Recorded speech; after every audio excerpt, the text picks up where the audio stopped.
Hello, and welcome back to the WABAN podcast, the movie and TV show podcast, where an expert on the subject discusses things with the average viewer. I am your host, Nim, and I am joined by Flip McVicker. I got a real good idea for the show. It's my dream, it's my passion, and I just really want to make it right, and I'm very proud of what we did here today. Right. Yes. What was it? They wrapped the shoot on like the season finale. Goes, I'm very proud of what I did here today. Yeah. Like not what the cast did, what he did. He's very yeah.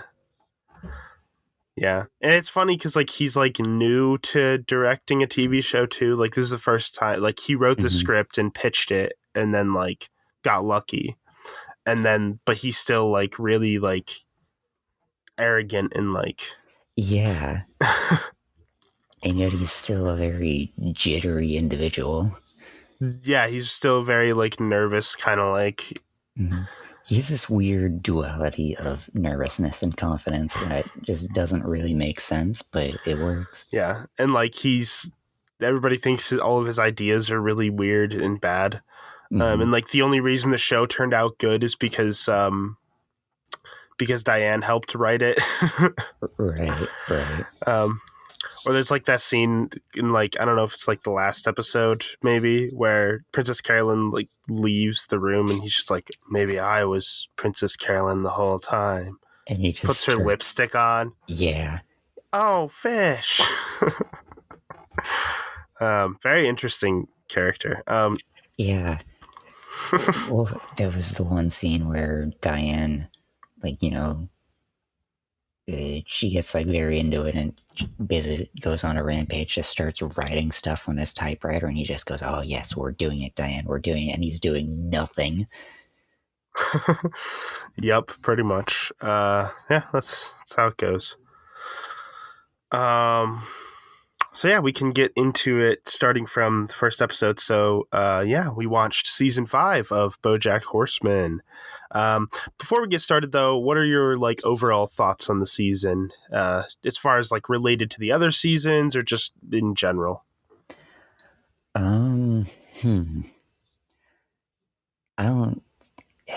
It was weird because the first half of this season seemed relatively uneventful. Yeah. There didn't seem to be a main story. It was just kind of reinforcing all the characters and what they're going through at the moment. Mm-hmm. And it was just kind of a slow build up to that, final 1 or 2 episodes. Yeah. But I can't, it wasn't any worse than the others. I think second favorite season. Second favorite? Really? Yeah, okay. I think. Yeah. As I've said many times before, this show's way too depressing for me, and this wasn't as depressing as the others, but I think it was a little too uneventful to be favorite season. Yeah. Okay. Yeah, that makes sense. I've always found this one to be a weird one to me. I've always struggled with my placement of this season ever since I first watched it. This was the first sort of new season to me, at least, because when I first watched the show, the first 4 seasons were out. So first time I ever watched the show, I experienced it as 4 seasons. So this was the first time there was a new season for me to watch, basically, in my, time watching Bojack. I don't know. It was it just always felt weird to me. I never really knew where it stood for me. I think there were some really good high moments for me, but there was also some things to me. It was always kind of a mixed bag for me, I guess. I don't know. I mean, I still love it, but it's not. It might be, other than season 1 or 2, maybe 1. Other than season 1, it might be my least favorite. It might be 1 is at the bottom and then this is the next one up. But it's hard for me to say that because there's a few specific episodes that I really like. Oh, yeah. So then that kind of bumps it up. So I don't know. It's always been hard for me to place this one. Yeah, I think for me, it's just a very neutral season. Mm-hmm. Yeah. For the thing is, the first 4 seasons, it was very easy for me to place them. I still place it in order of like the 4th is the best, then 3, then 2, then 1. Like they got better as they went along.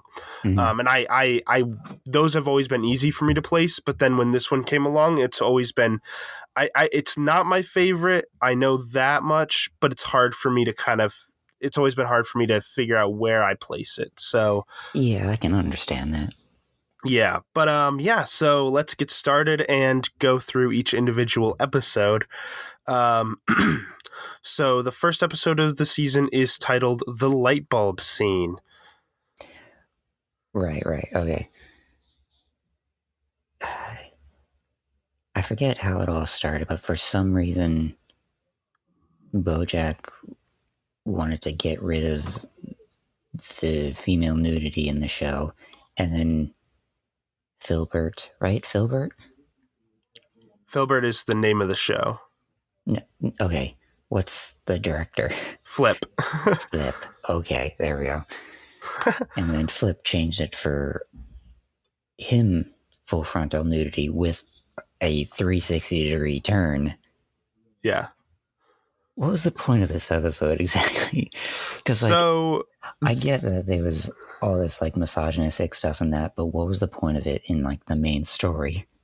So I think it's sort of like Bojack kind of learning to just swallow his pride and just deal with the job that he's given, because like that's always been his problem when he's like on a project is he's very like, oh my gosh, this is bad, this sucks, we should change this, what the heck, even though like he's just supposed to be the actor bringing the director's vision to life or whatever. But so it's maybe him learning to like kind of just, be like, you know what, swallow his pride and just do what the director wants. And by the end, he kind of does. But it's also, so there's something in there about that. Also, it's sort of just setting up. I mean, this, again, it's the first episode of the season. There's a lot of setup for the season with other side characters. So like, I think this is where Princess Carolyn,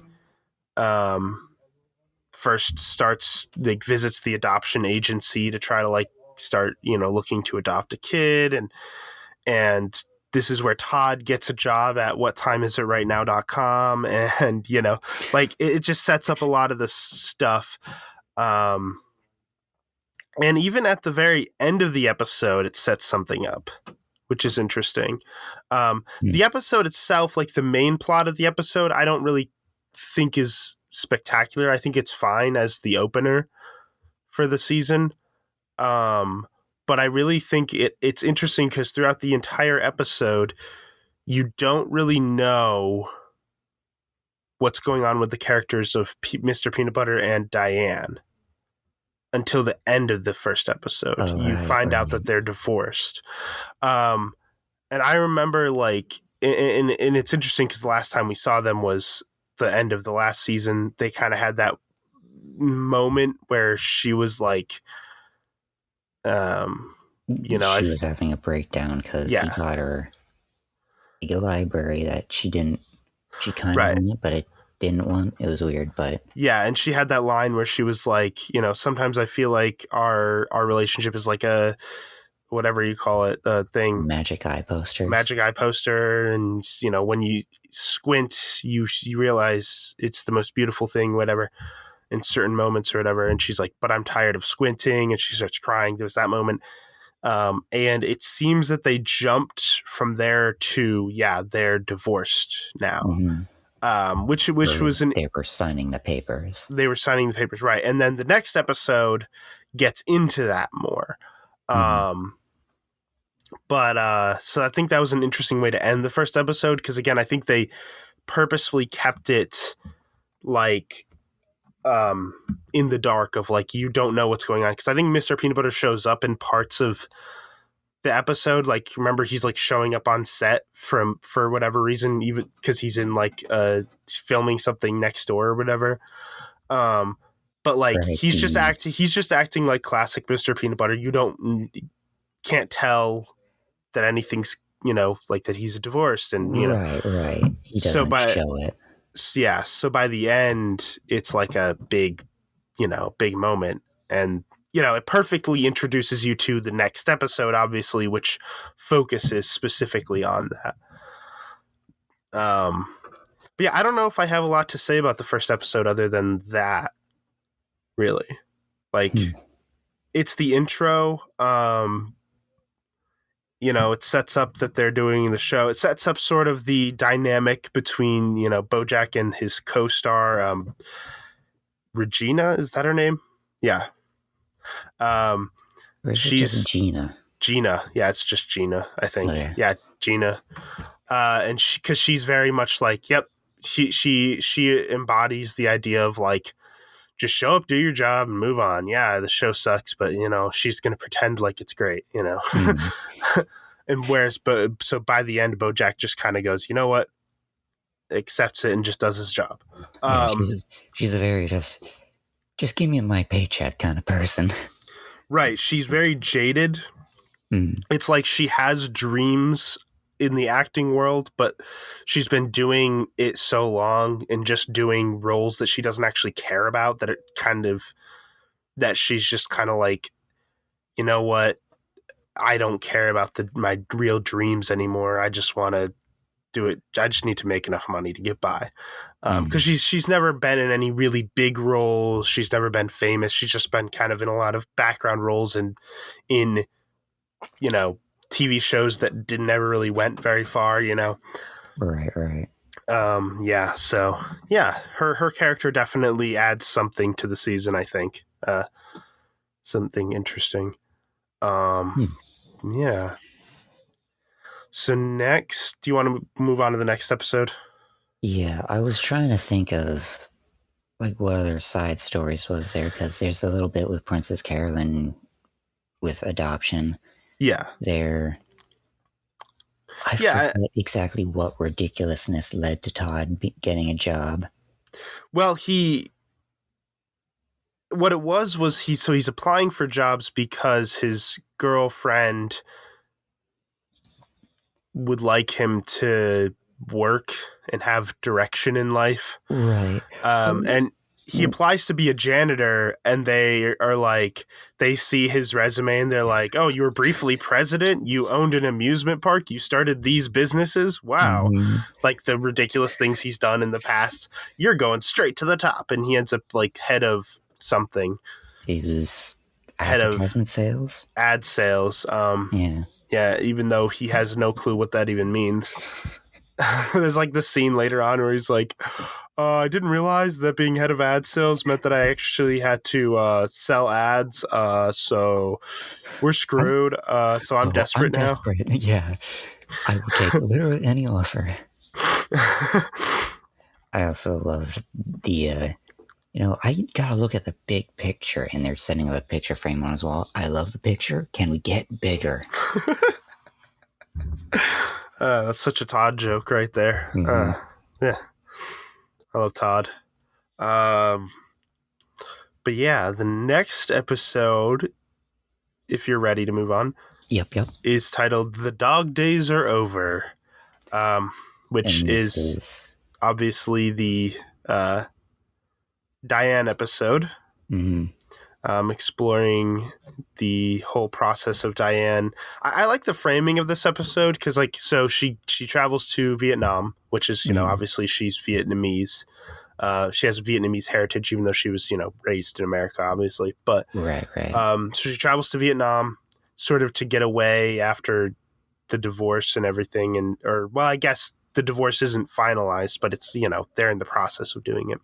Because they don't actually finish signing the papers until after she gets back. But she goes to Vietnam, and she's sort of writing this thing for Girl Crush, the 10 reasons to go to Vietnam. And it's sort of like using those as like a way to get into her personal like sort of feelings on everything and where she is.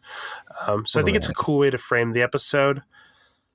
I really like, I mean, it is a bit confusing, but the way they cut between the timelines of, her going through all the stuff with Mr. Peanut Butter leading up to the divorce and then cutting back to her at Vietnam and like the duality between it.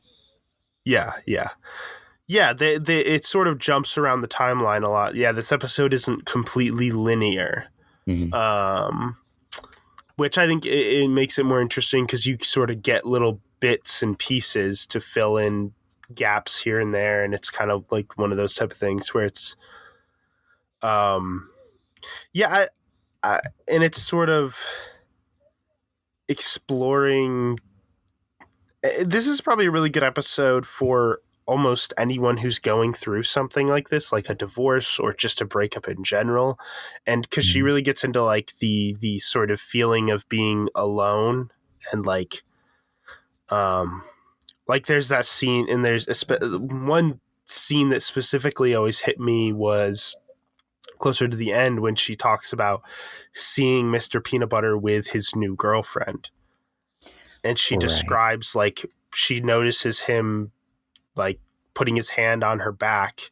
She's like, it's in the same way he used to do to you, and it made you feel really safe and secure, and you realize like he's never going to do that to you again, and that like she's like, and it breaks your heart all over again, like she describes that. Mm-hmm. The way she described that really hit me.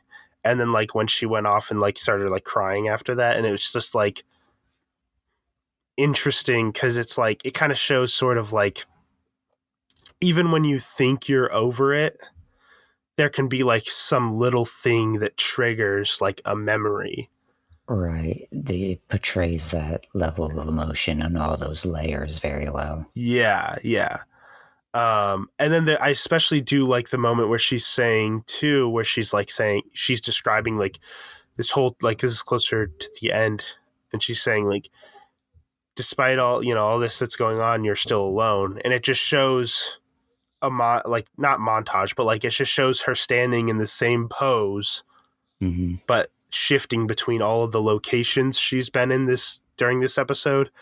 And it just shifts to like the party that they were at, when she's in Vietnam, when she's in the airport, when she's in her apartment, like just shifting, just her standing in that same like sad kind of lonely looking pose of like all of this stuff is happening around her, but she's separate from it, that kind of feeling.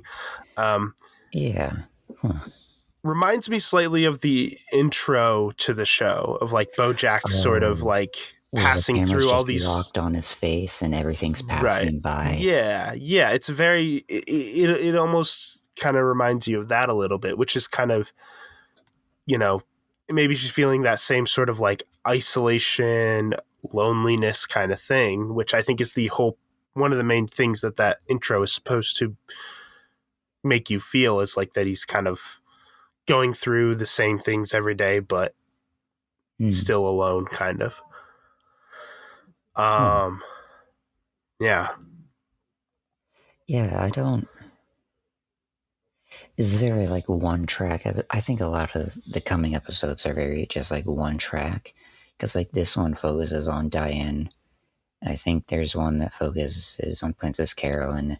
And Yeah. they go through a lot of the characters, but they're very one track without many side stories. Yeah, yeah, they definitely have a decent amount that are very like focused. Yeah, because at this point, there's a lot more focus on other characters that aren't besides Bojack. Mm. Like, I think this is the season that puts more focus on other characters other than Bojack more than like the other seasons, I think. Oh, sorry. You good? Yeah. Right. Yeah. I've just had this cough past few days. But so yeah, because like you said, there's different episodes that specifically focus on certain characters, and especially the first half. I think the first half of the season, you really don't get much focus on Bojack at all. Like the first episode does, but then after that, it's almost like he's a side character in a lot of what's going on. Right. I don't think there is much story with him until like the 5th or 6th episode. Yeah. There's a little bit here and there, but there's it's just kind of like he's working on the show. He's getting to know Gina a little bit better. Like that's mostly it up until you get kind of past. Yeah. But Yeah. It's like, because of that, talking about it's like, okay, we covered the main thing. Are there any others? There's usually others. Oh God, there's not, huh? What do we talk about now? I guess we can just move on. No, I mean, there are moments of like her talking to Bojack. Right. And stuff. So you kind of see where her relationship is with other characters in this episode. But yeah, I mean, it covers the divorce really well. And that was always interesting to me, was like the decision they made to divorce the characters, because they've been together ever since the beginning of the show. The first episode we found out they were dating, and then they got engaged and married in that season. And then since then, they've always been together. Now, their relationship has always had issues that they've shown, and they've shown them kind of going through those issues, working through them. They've had good moments. They've had bad moments. But I always found it interesting that they decided to ultimately just end the relationship. Yeah, it's a very large shift in dynamic between the characters, which, yeah, I don't know. I imagine that's a difficult thing to do from like a writing perspective, because now, you don't have a go-to system anymore. You need to change the status quo and shift everything around so that it makes sense, but you don't have a guideline for that anymore. Yeah.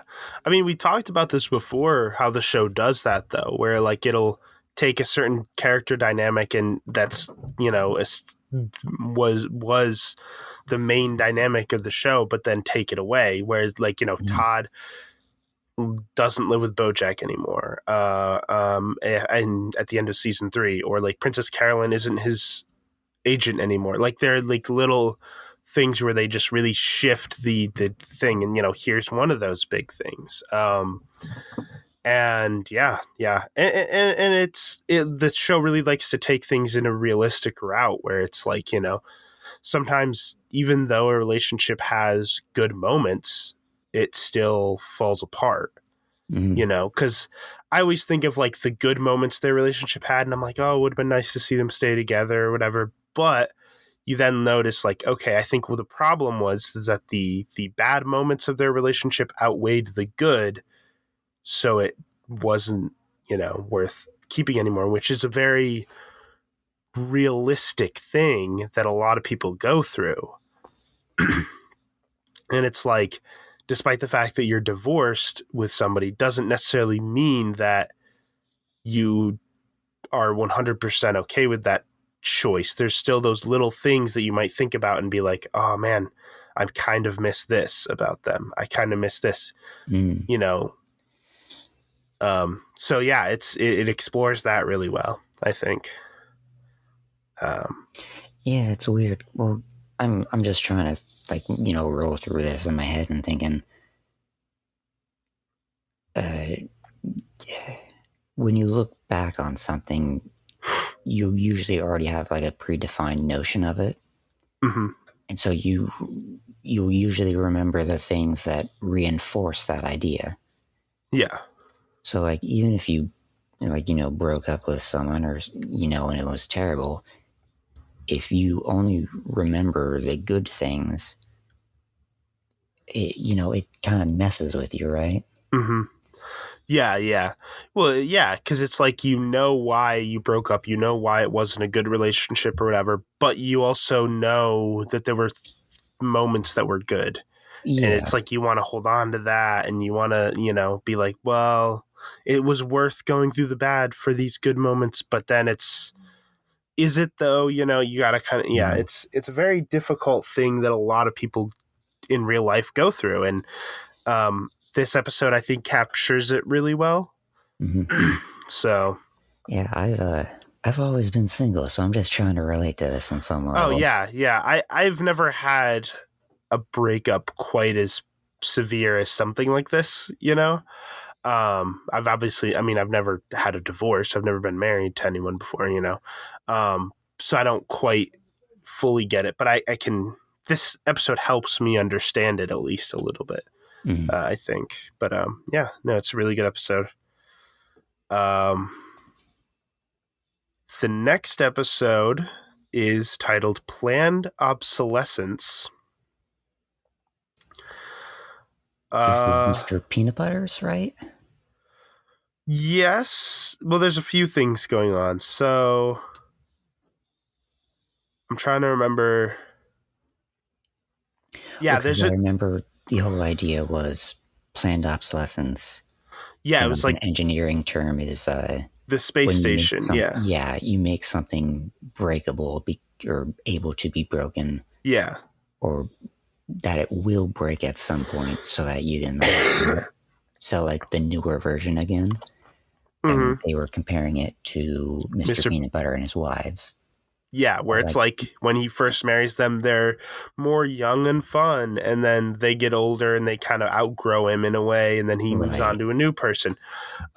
Yeah, this sort of does that because it shows he has the date with Pickles that's not a real date, you know, and they're like trying to, and then I'm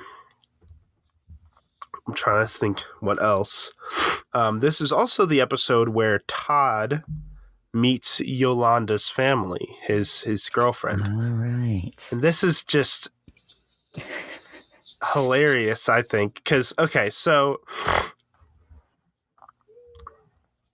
it's like, it plays on the whole, like, classic story of, like, oh, no, this couple who has sex a lot, wants to go to their parents' house who are very religious and don't want them to have sex before marriage, but they got to hide the fact that they do, except they're flipping that where it's like they don't want to have sex because they're asexual, but their parents and their family are extremely sexual and don't know.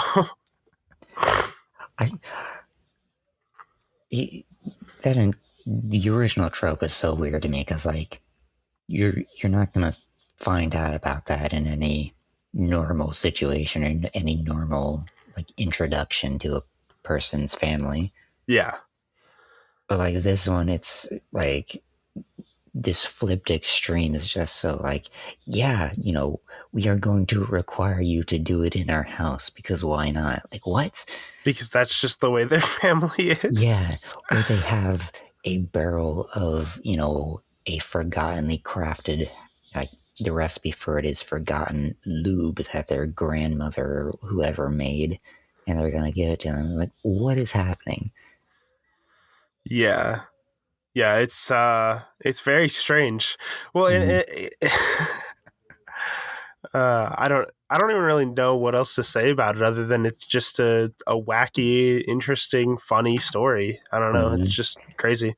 But it does sort of raise some interesting questions about, you know, Todd and Yolanda's relationship and their asexuality, right? Because at the end of the episode, they break up because they start to realize like the only thing they have in common is the fact that they're asexual. Like that's the only reason they're together. Right. Is because they found somebody else who is asexual but also not aromantic. Yeah, who wants a romantic relationship but who's asexual. Right. Well, it's kind of like they're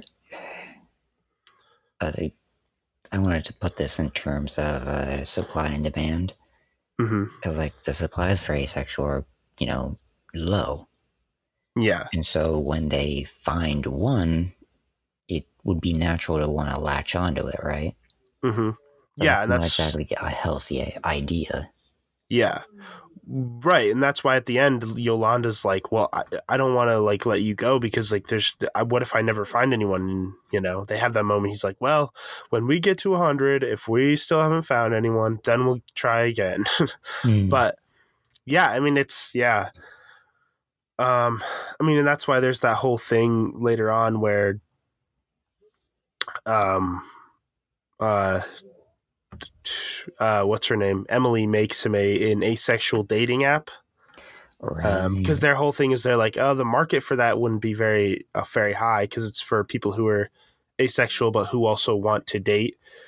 But he's like, but he just kind of wishes there was, because, you know, she made the dating app for firemen, and then he was like, well, you should make one for asexual people, and then, you know, which I don't know, as far as I know, with my only vague experience with business, or not even experience, but just random lessons in school, you can either do, you know, a broad targeted market, you know, like you could do, you know, women over 30 or something, or you can target a niche, and that's targeting a niche. Like that's specifically people who are asexual but who are also romantic. Yeah, interested. I mean, it might be a particularly small one, but like, I think the thing about a niche is the smaller that it is, the more that niche will flock to it because it's specifically designed for them.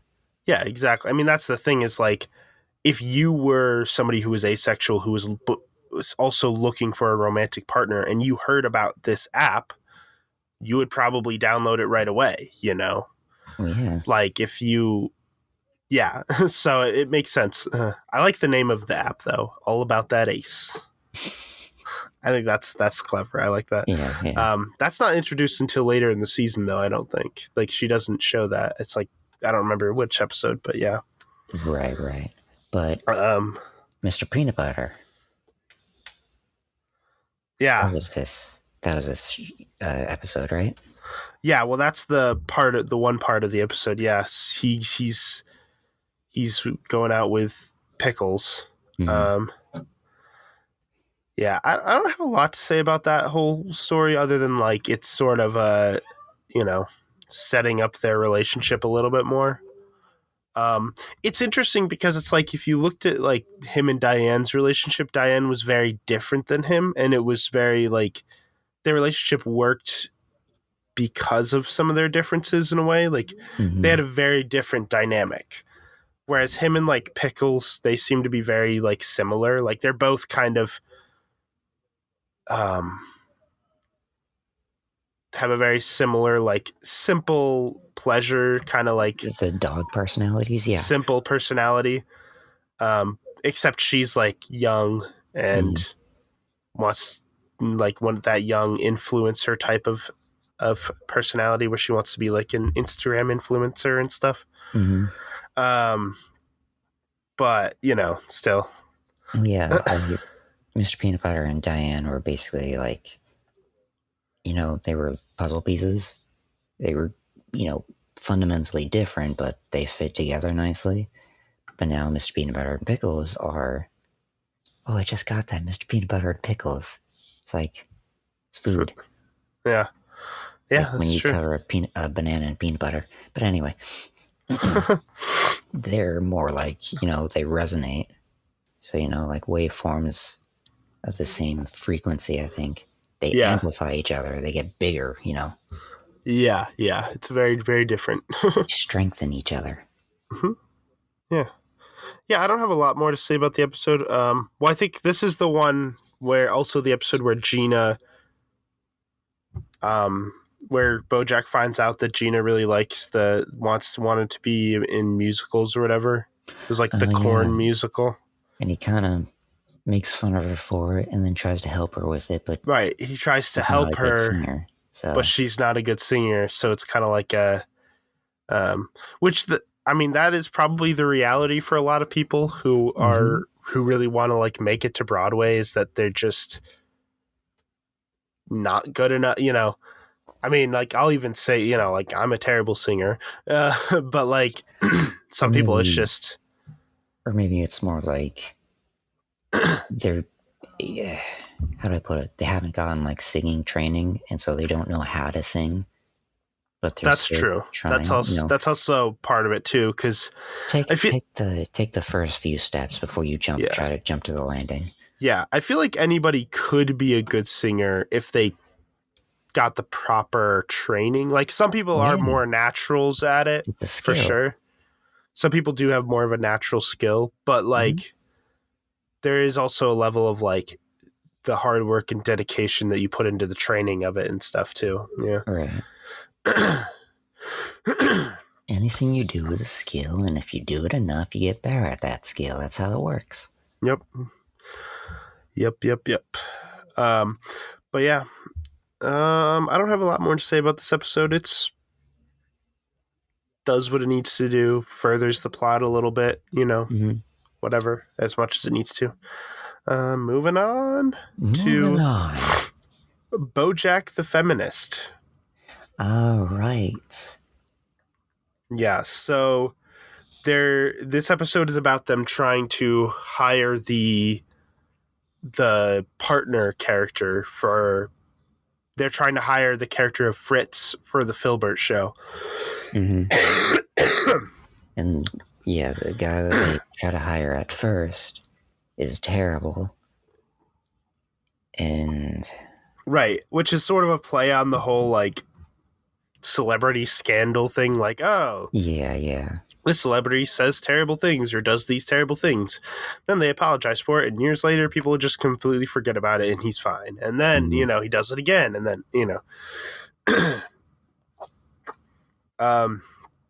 but then Bojack sort of goes into this whole like he gets into this whole like he's the voice of feminism now, because it's like they're like, wow, it's the voice of a man. People will actually listen to him. Which is kind of messed up when you think about it. It's like the only way people will listen to feminists is if a man is saying this stuff. It's like, wait. It's kind of anti. Does this kind of stuff so well. It's like, parodied in extreme, but like there's a hard level of truth to it. Yeah, there's a lot of really good like social commentary in here. And it ends up being like, yeah, it's funny. It's also kind of depressing. Yeah, there's also so to shift gears a little bit, there's also something kind of interesting in this episode. So like on face value, this is just adding to the feminist thing. He's on the one show and he's sitting there. He's like, yeah, don't choke women. Choking women is bad. Never choke women. Yeah, he keeps saying it. Just think about the end of the season. Yeah. As soon as I remembered this episode, I made that connection. I was like, oh. You're like, wait, yeah. You're like, the guy who was sitting here saying "don't choke women" ends up choking a woman at the end of the season. Yeah, they definitely did that on purpose. I think, like, they definitely had that line. At least I think they did. Like, had that line in there on purpose to kind of something you could think back on when you got to that part of like, yeah, because throughout the episode, Diane is kind of very against Vance Wagner, the guy, the bad person. She's like, I don't know if we should give him a second chance, blah, blah, blah. And she even meets Vance's publicist, who is Anna Spanakopita. And at the very end of the episode, breaks into her car twice. I love the first time she's just like, it doesn't lock automatically. Oh, and then the second time, I locked it this time. I just broke the window. She's like, I have a phone. You could just call me. But yeah, she gives her the tape of Bojack she had recorded in the beginning of season 3. Bojack telling the one woman about what he did in New Mexico with Penny. Which eventually prompts her to put all this stuff written into the show. Right, that's a little bit later in the season, but yeah. So she gives this to her. This is like I think this is the very end of the episode. Because it's interesting because it's like Diane is going throughout the entire episode is very, obviously on this feminism thing. She's trying to help educate Bojack since he's the voice of feminism now. She's trying to educate Bojack on it and everything, and she's going on this whole thing of like, oh, well, I think there's a certain point where you do these terrible things. You don't deserve, you don't. She's like saying like you don't deserve to get a second chance after that. Whatever she says that about Vance Wagner, and then it's sort of like, okay, it's easy for you to say that when it's just some guy, but when it suddenly comes out that it's one of your best friends who did something terrible to a women or whatever, did something terrible, then it's kind of like, how do you deal with that? That kind of complicates things a little bit more. So that was a really interesting thing to sort of bring into this. Like at the very end, and it's not even brought up again until a few episodes later. Like it's like the next like 3 episodes later, maybe, or whatever. So it's kind of like you're kind of left with that, just kind of like, oh. Yeah, they just let it sit and, simmer there for you to just wonder and to build suspense. It's terrible. Yeah, I know. Yeah. Trying to think what else goes on in this episode. I guess this is the one where Mr. Peanut Butter's trying to be tough to prove that he can play in tough roles. And all of them just end up him being really nice. Well, yeah, the cigarette out of the rhino's hand. He's like, "Thank you," and he gives this "Thank you. That was my last cigarette. My father died of lung cancer, and I'm on the same track if I keep smoking. I want to be there for my kids." Like, there's a new sheriff in town. He's like, "He's right. It's this guy. Thank you, citizen, for keeping us informed of our politics." Like, no, that's not what I meant. Oh my gosh, that was it's hilarious. Well, and then it's kind of funny because it's like he's trying to act like a tough guy to get tough guy roles, but at the end of the episode, he ends up getting a tough guy role because he's not a tough guy. He's nice and approachable. Because at the end, they're like, "Oh man, all right, after everything that happened, like we can't get somebody like Vance Wagner on. He's, whatever. Like we can't get somebody we need somebody who's really nice, approachable, and not controversial at all." Who'd be great? So now Mr. Peanut Butter is working on the show.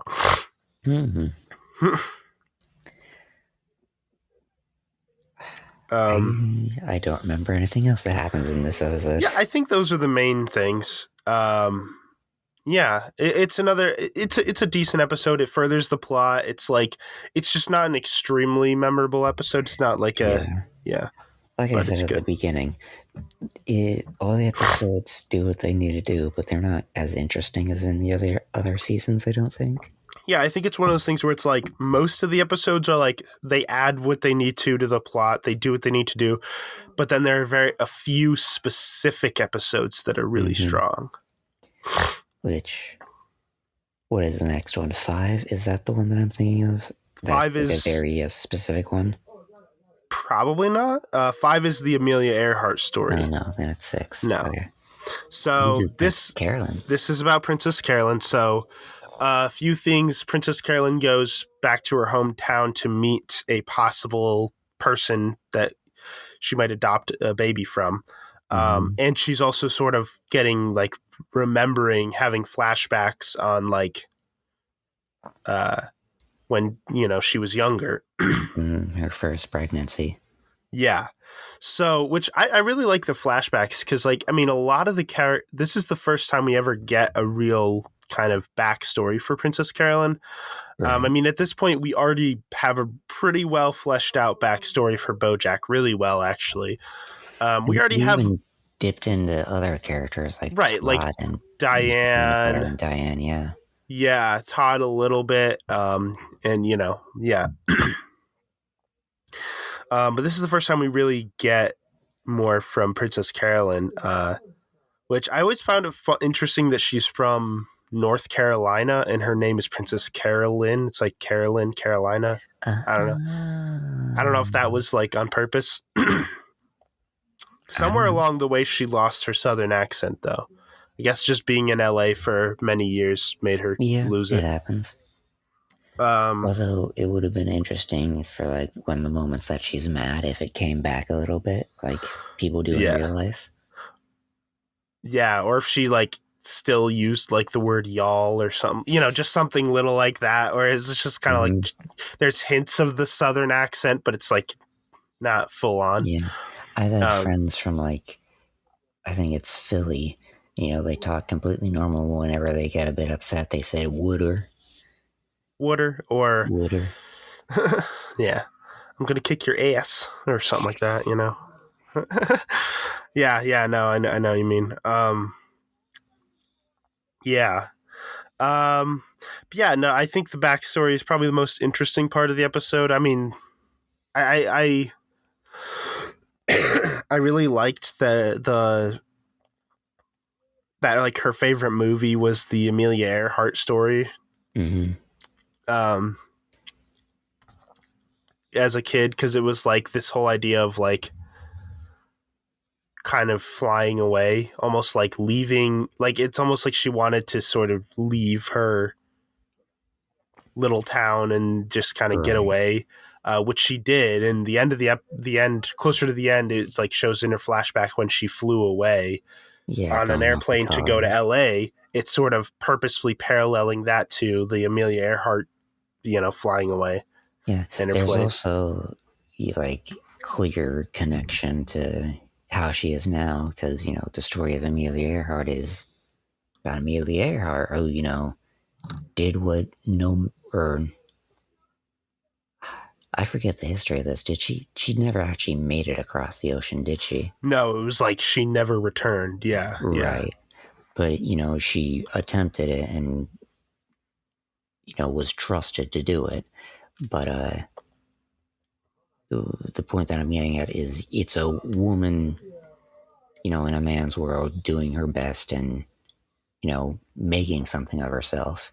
And yeah. Of course, now Princess Carolyn being an agent and then a manager is doing just that. Well, and now she's a producer as well. Like she's it's interesting to see the humble beginnings because she's a really like poor family, who's like the mother's job is just being a housekeeper for a rich family, and she has like a mother who's drunk a lot and stuff, like whatever. And then it was also interesting. They play the whole thing where she like gets pregnant, right? And it's like they're just suddenly like, oh, now you're gonna be married to this. And there was that scene where she like talks to the father because like so it's like this rich family, and he's like, you are going to marry. You're gonna do this. This is what your life is gonna be like. It's like almost like they have like a script for like if you're married into our family, this is what your life is gonna be like. That kind of thing. It's like almost like a perfect like. I don't know. I thought that was kind of interesting. And like, it was definitely weird, having all that prepared. But all things considered, that's like, not an ideal life, but like it's an easy life. Well, and right. She goes, nah, I don't want that. Well, it's not really fully.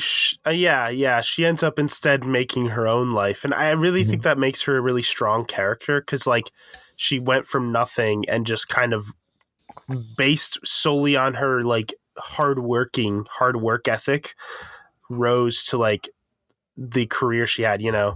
She went to. It shows in this episode she went to UCLA, probably paid for it by probably working a lot during college, because she had no money. And then she gets, eventually at some point in like the 90s, becomes a secretary at an agency. So an agent's secretary. And then you know, And she in becomes the an agent, and right then in 2007, I think, did it show she became the agent. And then, you know, obviously during the Bojack show, she became a manager and now is a big producer, and like she's doing all this like amazing things. But she just was some person from a poor family in North Carolina, mm-hmm. you know, not even close to LA, you know. Um, yeah. So I think it's a good backstory. I like it. Yeah, it finally gives context to Princess Carolyn. Mm-hmm. And then, of Yeah, course, there's the present with her yeah, visiting the mother of the kid that she wants to yeah, adopt. yeah. One thing that I think is interesting about that whole thing is like while she's trying to focus on that, she keeps getting phone calls from everybody. Mm-hmm. Um, and one that's actually really important is Bojack's, because Bojack gets injured by the end of the episode. He gets injured, Mm-hmm. and it's sort of shown as just like a side joke in this episode, like haha, Bojack did his own stunt, got injured, but it becomes important because of this injury he has to take pills, Yeah, and that's and the start of the that's what entire. starts his addiction, which Yeah. is later on is the whole thing. So it's interesting that it's just kind of a little side thing in this episode, but it Mm-hmm. becomes really important. I did like towards the end the lady that she was meeting, the mother. She says, you know, I saw you bullshitting on your phone to all those other people, and you're not going to do it to me. Mm-hmm. Like, yeah, from her perspective, yeah. Like, Princess Carolyn is just trying to meet up with her and, you know, have a good interaction with her so she can Mm-hmm. take care of the child. But from her perspective, she keeps getting interrupted with these phone calls, and, you know, she needs to get through them to have this interaction. But from the mother's perspective, she's just, you know, pushing them off. She's too busy to deal with the child, and she's just Yeah. Well, saying anything to get through it. yeah. Also, there's this sort of element of like Princess Carolyn almost kind of doesn't realize that like she's smart enough to put that together. Like it's almost like she sees it like, oh, you're just some small town person who doesn't notice these things. Yeah, you'll be easy to get this past, you know, whatever. But it's like kind of this. It's almost like, you know, she's been far away from here for so long that she's kind of like lost a lot of what it's like to be in a small town like this. Right. She's so used to, you know, the hustle and bustle and having work to do at every moment. Yeah. Yeah, like there's the scene where she's like, yeah, we have it's this thing at church, and she's like, oh yeah, I go to church, and she's like, oh, what church do you go to there? And she's like her making up a church name was kind of funny. She just like adds a bunch of random church sounding words.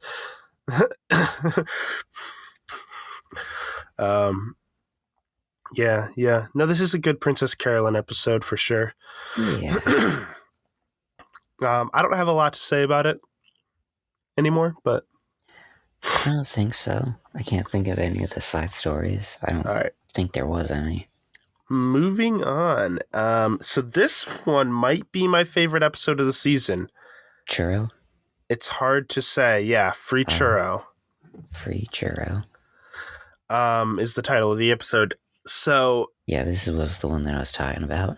Yeah. So this is interesting because it's literally, you know, an entire episode, 22, 24 minutes, however long it is without the credits, whatever, of besides the intro, not counting like the, you know, before the intro, there was that scene where he was with his father. But other than that, the entire episode is just Bojack standing in one place giving a eulogy at his mother's funeral. Like that's the episode. It was so interesting too, but it's like, good. It's really good. It's great. It's really well written. Just him spilling out his guts in this moment of just trying to find something to say, trying to sort through his own feelings in the moment. Yeah. And with the sprinklings of him throwing in jokes, because that's really all he knows how to do.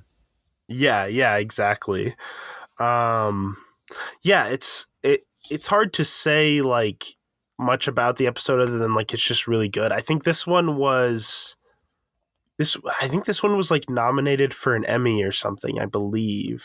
Oh. I think it was this one. Um, yeah, it's just, I mean, it's really good. I really like, yeah, there's like a balance of like him just of like funny moments and like really serious moments where he's like getting into the relationship and stuff that he had with his parents. And well, and then he describes how his father died as well. Yeah, with the duel, in a which duel, which like you heard a duel, and it's like, okay, that's kind of cool. No, he fell during the pace away from each other. also he's like, who dies in a duel? This Yeah, is like, what, we're not in like the 1700s. Like, what do you we're not in like the Wild West right now. like? This isn't Who is Red this Dead. Alexander Hamilton? Like, what? Mm-hmm. um, yeah, because he spent his whole life working on his novel and nobody would publish it, and yeah. It's actually kind of sad. Like, you almost feel like he had like a sad, almost meaningless life in a way. It's like, oh, he spent all his life working on this novel, but like nobody's ever gonna read it. Like, it's just like that was his big thing, but nope. I did like the moment where he said the last thing that his mother said to him was "I see you," and he mentions, that she was looking past him and all these other things, and at the very end she goes, "I see you." Oh God, we were in the intensive care unit. She was reading a sign. Yeah, it's like he's trying to give this whole meaning to it, but it was literally just because of her dementia. She was just sitting there like just reading a sign. Yeah. Well, it's yeah, and then I really like the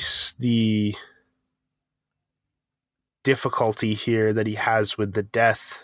The hard thing that he notices is it's like he describes, he's like, when he's like, it's like Becker, the show that he was talking about. And he's like, where it's just, he's like, I kept watching, hoping that it would get good, but it just never did.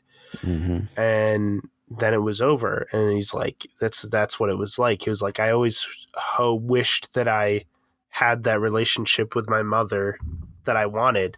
And I as long as she was alive, there was still some little part of me like hoping that I would get that relationship, but now there's no chance. Now that chance is gone, He compared it to what his mother said at his father's funeral, my husband is dead and now everything is worse. Yeah, he says, yeah. Yeah, he repeats it for her, but he doesn't mean that like that. He means everything is worse because it's over, and that means it's not going to get better. Mm-hmm. Yeah. And there's like little moments where he tells the story of, tells the one story. He's like, and then there's that little thing they gave me, the whatever, which showed me that they really loved me and cared about me. And he goes, that was a good story, wasn't it?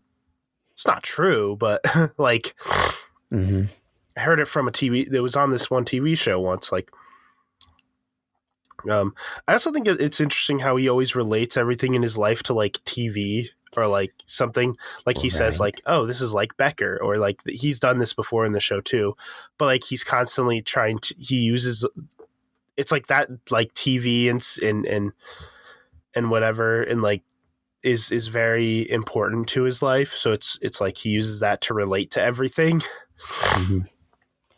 Which, I don't know, that's like a half step towards what happens in like the second last episode in this season. Oh yeah, that's true. That is actually a good comparison.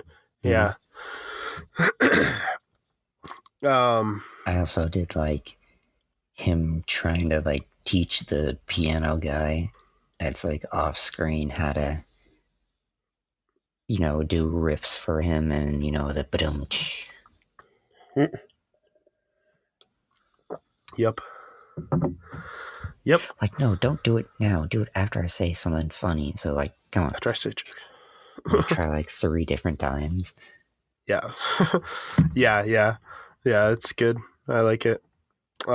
Yeah, no, this is a really good episode. This is, it's weird because it's like you realize you're like, oh, this is the entire episode is just him there talking, like, but then you get to the end and you're like, wait, that was like 22 minutes. I was like, that's over already? Oh, wow. Yeah. It goes by, it feels like it goes by really quick. Like, he really draws you in, just everything that he's saying. I was really surprised at the end of it because I was like, I like kept checking the time, but I was thinking, is this going to be the entire episode? Oh, it's going to be the entire episode. Oh, it's already been half the episode. And like all these other episodes that have been doing a ton of stuff felt longer. And yet this, doing this one thing for 22 minutes, is going very fast. Like, it was so weird. Yeah, it is. It is. And then there's that final joke at the end of the episode. He opens the cast and it's like, is this funeral room B? This funeral parlor B? And you just see that there's like clearly nobody at the funeral that would know his mother. So it doesn't even make sense. It was a bunch of like lizards and chameleons. Yep. But yeah, no, this.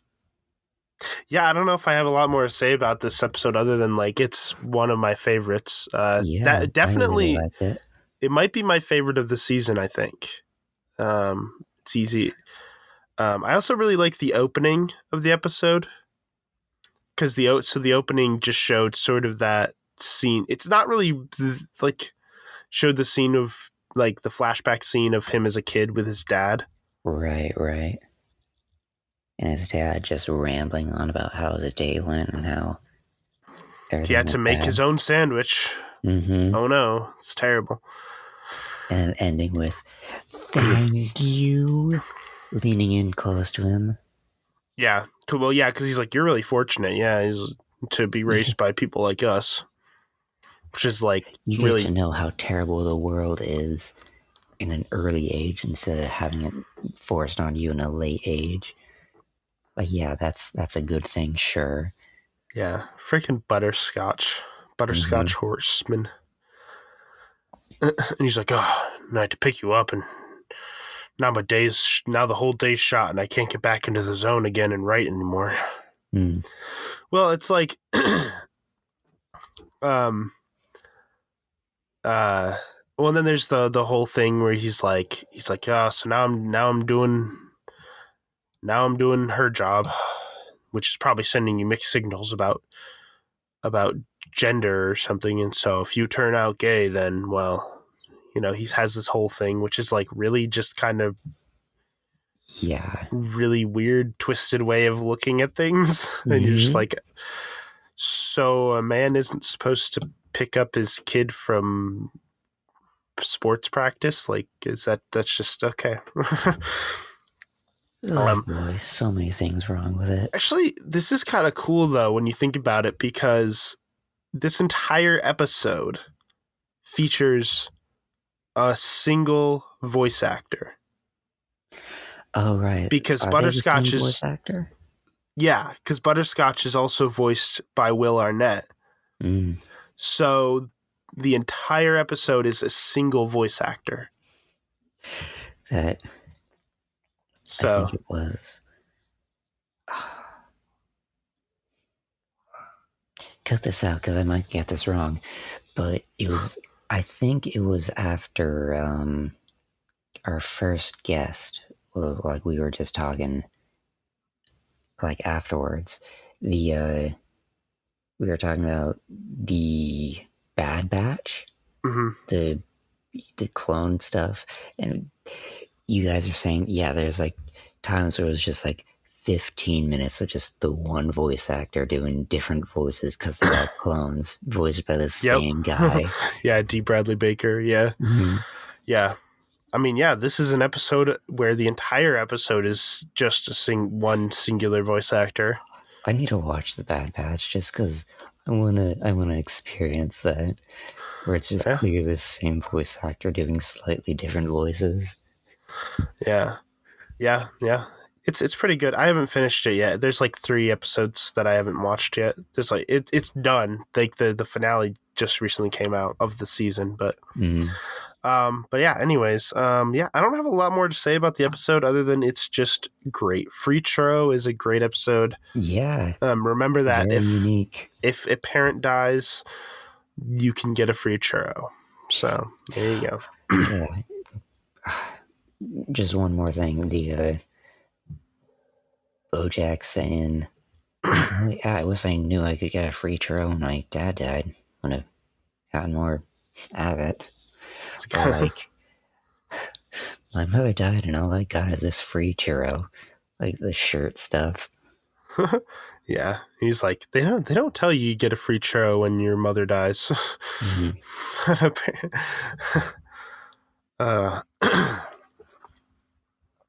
Yeah, no, it's really good. All right, episode 7. Episode 7 is Int Sub, which is like, if you know how the title makes sense, if you know how screenplay writing works. That's okay. a heading for that would be a heading for a screenplay scene. The int means interior. So you always the heading always starts with either int or ext, which is like interior, int for interior, x for exterior. Like, and then sub would just be submarine. Interior of, and then you would list where it is. So like if it was a bedroom, it would be like interior bedroom or interior, whatever, wherever location it is. So interior sub, because the script, the scene that they're doing, like the only thing that Flip wrote was int sub, and he was about to write Subway. And she's like, why didn't you just write Subway? Writing is a process. You can't just write it all. This is the episode where Diane fully like takes control over the show too. All right. Well, this is also the one where it's told from the perspective of the the therapist and the mediator, and they both are under like client confidentiality agreements, so they're changing the names. So Bojack is a zebra. Well, it's funny. Blonde and a princess. It's funny because at the beginning of the episode, she's like, okay, fine, this is the story of Bobo, the angsty zebra. And then like the intro for the show happens and Bojack's is zebra in the intro. Mm-hmm. And then at the end of the intro, instead of saying Bojack Horseman, it says Bobo, the angsty zebra. Mm-hmm. Or the peanut butter is now Mr. Chocolate Hazelnut Spread. Mm-hmm. And he's no longer like a golden lab, he's a black lab. Mm-hmm. Yeah. Fun time. Yeah, that was kind of a fun way to do the episode, I guess. Mm-hmm. It's interesting. Well, I think I really like the dynamic of like Bojack going to a therapist, but because he's Bojack, he doesn't think he needs a therapist, so he just views it as it's just a friend to hang out with. But like he's talking to her, like actually doing therapy without realizing it's really a therapy session, and he's like, no, it's definitely not. That's such a Bojack thing to do, though. Mm-hmm. Oh, and then Mr. Peanut Butter finding out about his parents dying. No, they're at the farm. Who was it that told him that that's what that meant? I think it was like Gina. She just goes, "Ooh, your mom's totally dead." Mm-hmm. He's like, "What?" And then later, he's like, my dad on the farm. Oh God, my dad's dead too. It's like, Mr. Peanut Butter, you Well, it's funny because it's like It's what you it's tell the kids when when their when the pet dog died. dies. It's like, Yeah. oh, the dog went to a farm. Yeah, where it'll live the rest of yeah. So they're just like, it's funny. I love all the dog jokes around Mr. Peanut Butter. They're always great.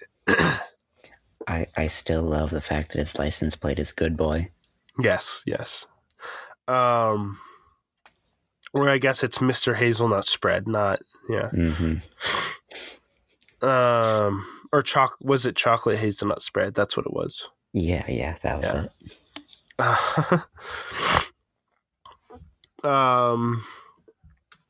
Yeah, I mean, the Todd Princess Carolyn story is kind of just a side story that's not super important. Yeah, it's just about how he lost his string cheese. And they meta joke here. The company, what was it called? Mediator, right? Yeah. Was like, oh no, your story's clearly like the main plot. I'm just like my story's just like a side story to give you a break. Oh yeah. It's like yeah, that's exactly what the show does. I mean, that's what a lot of shows do. Yeah. Mine's just sort of a more fun side story to give you a break from the more heavy stuff, and yeah, but this does introduce sort of an interesting thing with the character of Bojack. His sort of refusal to admit that like he needs therapy. Right. Like there's the one part he's like, I'm not someone who therapy works on. I guess I'm just too smart for it. Like, not how it works. I think that's kind of a theme throughout this season too, is that he's like, he knows he needs to get better, but like he thinks she's like, I'm just going to do it on my own. Like he tries to create a, alcohol system on his own of like not drinking too much or whatever. And like, which in the first few episodes, it's like one bottle and it has like little slashes for how far he's supposed to go for each day. And then later on, it's like a bottle a day. Yeah. A bottle of vodka a day. Well, like, because then the first episode, he literally waits till exactly midnight and then drinks all of his stuff for the next day. And then he's like, probably wants more. Which, like, he is a 1,200 something pound horse. So it takes a lot for him to get drunk, as like the first episode of the first season said. Yeah. So that might be more healthy than it leads on. Yeah, it's true. Yeah, I mean, I don't have a lot to say. Well, actually, no, this is the one. The ending, I think, is the strongest moment of this because Diane goes and starts writing the script and writes a line into the script that's the literal line that Bojack said in that recording she has of him. This is the episode where that comes back. And Bojack notices it too, and it's like a really, I don't know what to say, but it's a really intense moment. It's like it's there kind of starts to be a small rift in their friendship here, because early in the season their friendship seems to be in a pretty good place, and then ever since she got that tape, it starts to fall apart in a way, and it's kind of. Yeah, like, I mean, it's Bojack Horseman. Anytime there's something good, it falls apart. The only other thing that I wanted to mention, the past 2 episodes, he's been taking his opioid pills, right? Opium pills. Yeah. So that's how to sort of in the background, you notice he's taking during his eulogy, he stopped for a second to take him. He's like, "Oh yeah, I was in an accident. I have to take these every so often." Yeah, I do my own stunts. Trying to show off how cool he is. I do my own stunts. And I just wanted to mention that this is like the start of the slow burn of that, because it happens throughout the season and it just gets progressively worse. Like these 2 episodes aren't really that bad. It just happens. It's interesting too because Well, I guess I'll get more into that, but yeah. It is interesting, the slow buildup of that. Mm-hmm. I don't have a lot more to say about this episode, but it's a really important episode. Adds a lot to the sort of story. But yeah, I don't know. Yeah. Yeah. Next, we have Mr. Peanut Butter's Booze. So, this is the Halloween one where it goes back and shows 4 different Halloweens. One from the first Halloween party they had at Bojack's house where he was with Katrina, and then the one where he was with Jessica Biel, the one where Peanut Butter, like each one shows him with a different one of his people that he's been in relationships with. Right. And it kind of cuts back and forth between them, and it shows how like the date went wrong each time. And yeah, they kind of all, they use it to show comparisons to each other as how they all progress in the same way. Mm-hmm. Like he kind of goes off to do, he takes them there, he goes off to do fun stuff on his own. They feel weird or, some variation of that until finally, they have to leave. They hate the party at the end and the party's over. Yeah. And then Bojack at the beginning of the party is like, oh no, not this again. And then at the end he's drunk and he's like, let's do this again next year. But it's I think it's interesting that like the Diane one took place in 2009, right? So I guess it was around when him and Diane probably first started dating. Mm-hmm. That's 5 years before the first season. Okay. So there's that moment where she's like, oh no, I totally blew it talking to Bojack. And he's like, he'll probably never remember that he ever met. He probably won't even remember that he ever met you, which is like interesting because when you watch the first season, the first episode, he has no clue who she is. He's never met her. And it's like, yeah. Right. Makes sense. I do love the tie-in of when Diane's trying to talk to him, he's on the phone with his mother, talking about how his father died in a duel. Like, who dies in a duel? Like, oh, yeah, that's true. Back to his mother's funeral. That's true, because in the episode, in the eulogy episode, he said he died almost 10 years ago, and this season takes place in 2018, and that was 2009. So yeah, I guess his dad would have died in 2009, so that makes sense.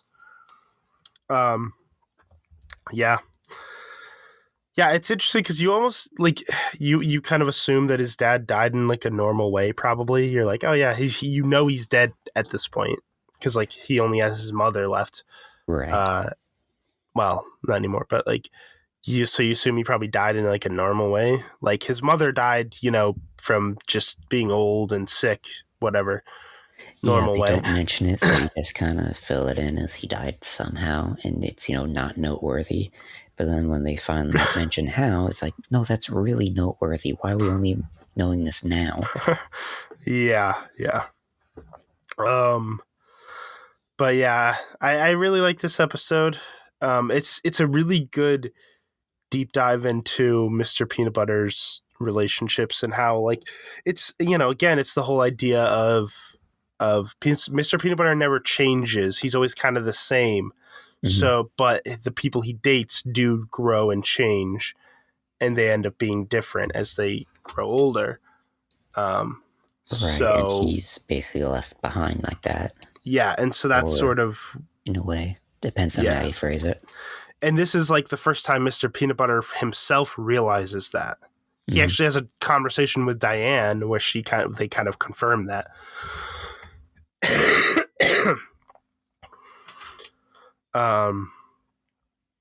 Yeah. Well, and then you also realize some other interesting things. Like he goes, yeah, the first time we had this party was in 1993. And she's like, and Pickles is like, that's the year I was born. Yeah, and Mr. Peanut Butter's like, Oh, yeah. I It's did just, not know that. it's like, I did not know that. He's just realizing just how young she is, Mm-hmm. compared to him. Yeah, it's interesting. How old is Mr. Peanut Butter? I mean, he's probably closer to Bojack's age, and Bojack is like in his 50s. Yeah, that's weird. So he might be maybe 40s. I really don't know, but Yeah, that's weird. probably possibly 50s. I don't know. Yeah, it is. But the thing is, though, that's how what happens a lot of times with famous people is they date like who was it? People were saying that like Leonardo DiCaprio has never dated anyone older than 26 or something, even though now he's like, I don't know how old he is, but actually I'm going to look that up. How old is Leonardo DiCaprio? Yeah, he's 46 years old now, and supposedly he's never dated anyone. I thought he would have been older than that. He's 46, and he's supposedly never dated anyone older than 26 years old. Like even to this day, because it's like if you're famous, you could probably date like not anyone, but like it'd be you have a pretty high chance of dating a lot of people. So Right, a lot of right. times they'll go for like somebody really young. That's so weird to me though, because like, it's like even moving past physically, the comparison mentally between a 26-year-old and a 46-year-old is like, yeah, you've had 20 more years to develop your personality and figure your shit out. And Mm-hmm. like, that's a lot. Yeah, it's like you're not at the same place, but I think in this show specifically, they paint it as like Mr. Peanut Butter probably hasn't changed much since his 20s, Mm-hmm. like he's been like the same person. So it's kind of like he still mentally is that age almost, even though he is, however old. Yeah. But I don't have a whole lot more to say about this episode other than that. Oh wait, there was one other detail I did want to point out. So at the beginning, they're like, he's like, ah, man, like it showed like how each year, like he's like, oh man, now I need a costume, and then, um, Princess Carolyn is like, oh, I'll help you get a costume, right? Mm-hmm. This time he's like, oh, I need a costume, and then, Gina's like, you're already wearing a costume because he's wearing his Philbert costume, and he's like, Right. oh, what? Oh, yeah. So this is sort of the start of the whole like thing where the the lines between the show and reality start to get blurred in his head. Yeah, where he just So kind of he's absentmindedly kept the suit. and just kind of wears it in his daily life. Yeah. Mm-hmm. So this is kind of like that. That's one of the first little moments of that. Um, so that's just an interesting little thing. On the other thing I wanted to mention, Mr. Peanut Butter's second wife keeps talking about how, it's a costume party and she doesn't want to meet any mummies. And she eventually meets a mummy and she gets scared and blah, blah, blah. Oh my gosh. But the specific thing was, you know, she was trying to explain why it was traumatizing. It's like, I didn't get the thing. I didn't get the role. That's why it was traumatizing. Well, you tried being wrapped up in gauze all day and not getting the role. It's like, you were auditioning for the mummy? Yeah, he probably assumed she was auditioning for like the female lead Mm-hmm. in the movie or something. No, it was the mummy. Oh my gosh. Jessica Biel. Gotta love her. She's great in this show. She's kind of insane in this show, but like, I'm sure she's great in real life, but she's just insane in this show. You just... Yeah. It'd be very odd if they, like, pulled anyone from real life and made them normal as they were in the show, because everything else is just so over the top and weird. That's true. That's true. It just stand out so much. That is true. All right. I'm ready to move on to the next episode if you'd like. Sure. So the next episode is titled Ancient History. which I don't remember why it's titled that, to be honest. But this is the one where Hollyhock comes to visit Bojack for a day. Right. And this is where And the point where he starts to realize he might have a problem. right. Because the thing is, so Hollyhock comes, and at first it seems like it's going to be really nice. They're going to hang out and stuff and have a good time. But then she does because of her trauma, she like drops all his pills down the drain, and he's like, I need those. So then they go on this whole thing to help him get them back, get more pills. And it's almost like they take what was supposed to be a fun day of them hanging out and kind of ruin it by him being obsessed with getting these pills back. Right. Even though he, at this point, probably doesn't need them anymore. Because there's the moment where she's like, you just lifted me over there. Are you sure your back hurts? And he's like, it was the adrenaline. I do need those pills. He really doesn't. He really doesn't. And then at the end, she goes, okay, promise me that you're not going to take any more pills unless you get hurt and a doctor actually prescribes them to you and you actually need them. Unless that happens, and only if that happens. And he goes, yes, I promise. And then she leaves. And it's like all fidgety at the red light in the car until he finally just floors it in the traffic. And he realizes, he has this thought process of, if I get injured, I'll be probably given pills again. So he, does it on purpose. It's a pretty intense ending. It's kind of sad though, again, because like, him and Hollyhock, hanging out together, like that's a good thing in his life, kind of. And like the one time they get to hang out, probably for a while, it's probably been a while or whatever. It's well, and this is the episode where you see that his bottles are down to like one a day. When she says like, is this an AA thing? And he's like, no, this is me doing it on my own. I don't need AA, which again I think is a constant theme throughout this season, is that he's like, I can do it on my own. I don't need anybody's help.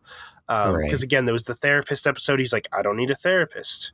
And then there's this episode, I don't need AA, like he's very, so that's sort of a constant theme. Not getting help, that he doesn't need it, that he can do it on his own. Right. But there is another thing going on in this episode. I do not remember.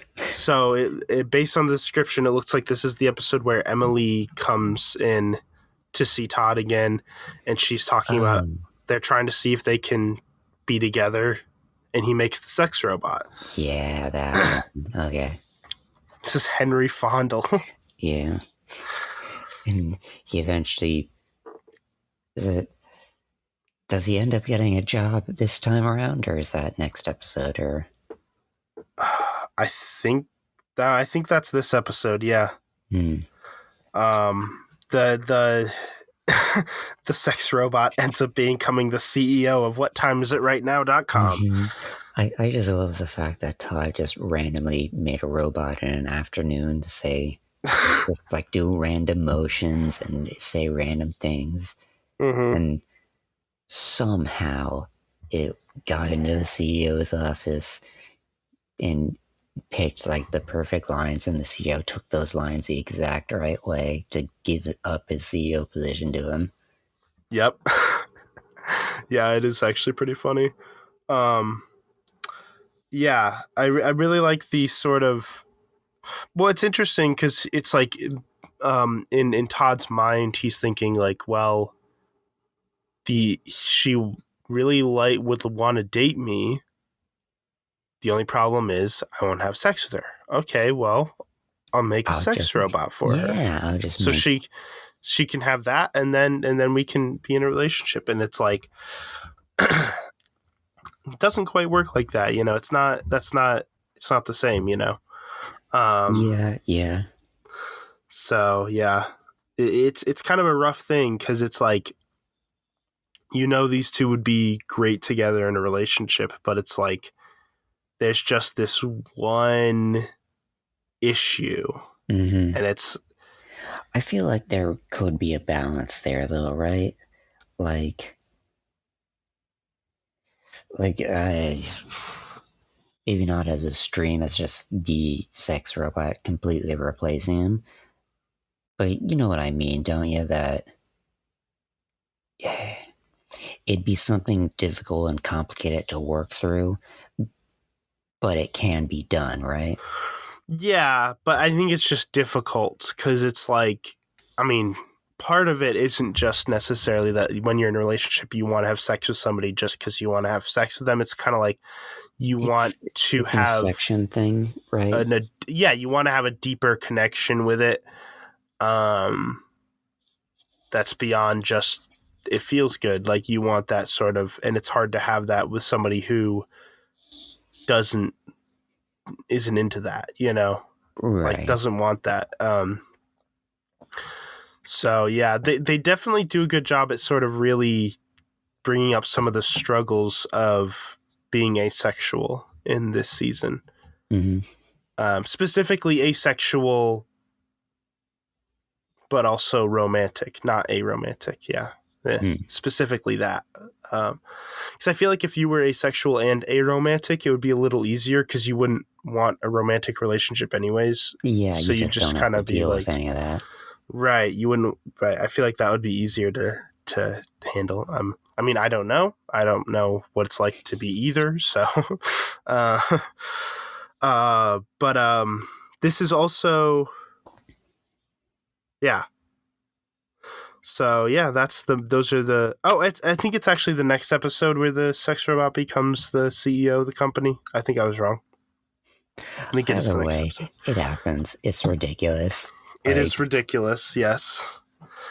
Like I love the part at the end. This is in the last episode, but where they're like, there's like apparently sex scandals with the CEO of the company because it's a sex robot, and they're interviewing everybody. Everybody's like, oh my gosh, I can't believe this is happening. Well, he goes interviews Todd.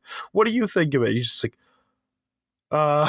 he's a sex robot. He's a sex robot and shouldn't be a CEO of any company. You mean that metaphorically? No. Do you mean that metaphorically? No. Literally.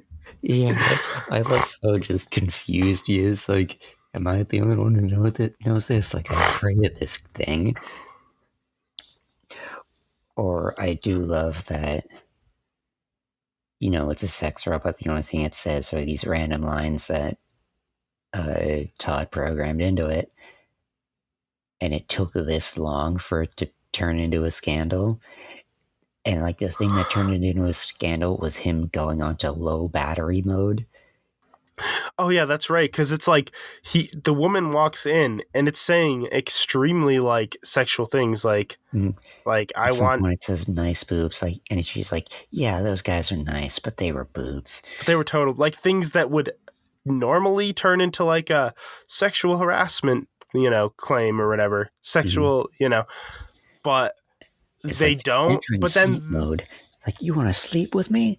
Like yeah, that's what happened. That's the one that triggered. That's the one that triggered it, not the nice boobs line or the like other ones. Yeah, it's so ridiculous. I just.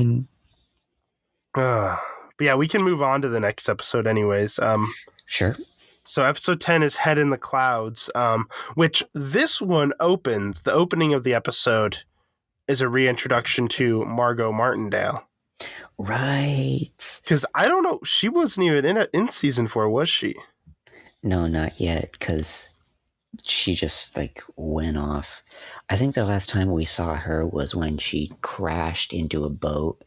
Yeah, at the end of spaghetti, and then season 3, all the spaghetti stuff happened with the spaghetti strainers and the undersea city. At the end of season 3, and the thing is, like the opening with her there, the only way that it's actually relevant to the story is that she sees the the balloon at giant the end. Bojack balloon. Yeah. Yeah. And she finally like starts like gaining consciousness, really going. She's like, Bojack, Bojack. Yeah. And everyone's just like, is this gonna have any relevance to this season? No, Nope. I Just guess there, not. just to have her there, you know. I don't remember. I think shows up at some point in season 6. I don't know. It's hard to remember. Yeah, I assumed that it was just setting up her coming back in season 6. Possibly, yeah. So yeah, this one is they have the like premiere party for season 1 of Philbert. Mm-hmm. And it kind of goes a little off the rails with Bojack and Diane. This is the big Bojack just said one line that rubbed Diane the wrong way. Like, I don't want, the character that I influenced to be like that. Yeah, because she sees that the character could influence people in a negative way, right. Which I'm kind of annoyed when people are a little like that, where it's like, okay, I guess media can influence people, but it's kind of, I don't know. Some people are a little over the top with. You shouldn't let media influence you. You should be able to filter it through yourself and be like, okay, yeah, this is good, this is bad. Yeah, you're not supposed to think his actions are good. Okay, yeah. Mm-hmm. But what it stems from, though, isn't just that. What it also stems from is her thinking of the bad things Bojack has actually done. Mm-hmm. And it starts a whole fight about that with the two of them, which this is a really intense scene. Right. Her trying to get out of him what happened in New Mexico and deflecting and, complaining that, she doesn't need to know every bad thing that she's done. And he's like, there's a lot of bad things I've done that, and he's like, there's some that I barely remember because I was like drunk, or, he's like, and it's something I constantly think about. And it's, yeah, when he's saying how he's like, and then there was that whole line of like, I have suffered the most because of my actions or whatever. There was that whole line, which is really interesting. He has a point, but it's a very odd point, right? Because he's the one that experienced literally everything that he's done. And so every bad thing that he's done that he feels guilty for haunts him and, tortures him. Mm-hmm. So, he's ruined his own life in a way. Yeah. But it's a terrible thing to say because, like, he's also, potentially ruined other people's lives. And so even he's saying that he's the victim in something that he was, I'm trying to find the words for it. He created a victim out of these people, and then the guilt is creating a victim out of him, which is such a weird duality to it. Because, like, yeah, he might be suffering, but that's because he caused suffering in someone else. Yeah. Yeah, and this is sort of the big, because, like, I mean, and I said this before, like, at the beginning of the season, him and Diane's relationship seems to be in a really good place. Their friendships were going really well. And then ever since she got the tape of, the things he said, it sort of degrades throughout the season. And this is sort of that final, like, moment of, like, it just completely falling apart. Because, like, she leaves and she also decides she's not coming back for season 2 of the show, and like and there's also the episode where he officially makes it public that him and Gina are dating, and at the very end, and like but yeah no, it's also a really good episode to have right before the big episode, the episode 11.